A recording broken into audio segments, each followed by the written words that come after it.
तो आज राहुल गांधी बोल रहे हैं कि चीनी सैनिक भारत की सीमा के अंदर दाखिल हो चुके हैं।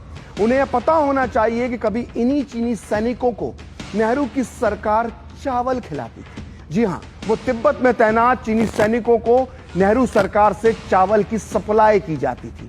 बात यह है कि 6 अक्टूबर 1950 को करीब 1 लाख चीनी सैनिक तिब्बत में दाखिल हो गए और कमाडो से लेकर लहासा तक तिब्बत पर चीन का कब्जा हो गया। उस समय इन 1 लाख चीनी सैनिकों की सबसे बड़ी जरूरत थी चावल, जिसकी कमी का सामना उन्हें लगातार करना पड़ रहा था। और उस दौर में चीन से तिब्बत तक चावल पहुंचाना आसान नहीं था।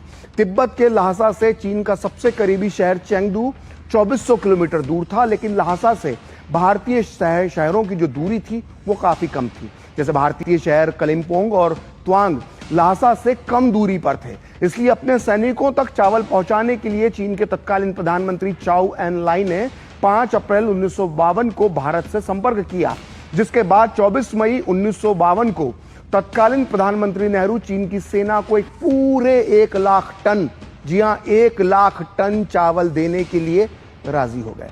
यह चावल विशुद्ध रूप से चीन की लाल सेना के लिए था, जो तिब्बत में मासूम लोगों के खून से लाल होली खेल रही थी। नेहरू चीन के सैनिकों के लिए चावल की सप्लाई कर रहे थे और खबर बहुत दिनों तक दबी नहीं रह सकी।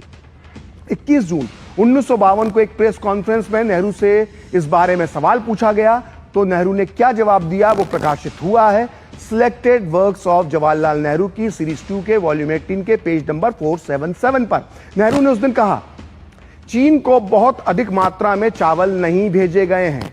स्पेशल केस होने की वजह से हमने कम मात्रा में ही चावल भेजा है।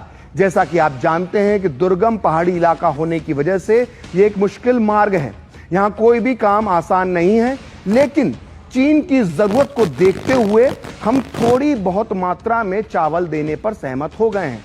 नेहरू आगे बोलते हैं कि चीन की सेना को इस चावल की बहुत जरूरत है और हम उनको जिंदा रखने में मदद कर रहे हैं, लेकिन हम उन्हें तिब्बत से बाहर भी देखना चाहते हैं। तो ये थे नेहरू के चीनी सेना और उन्हें चावल भेजने पर विचार।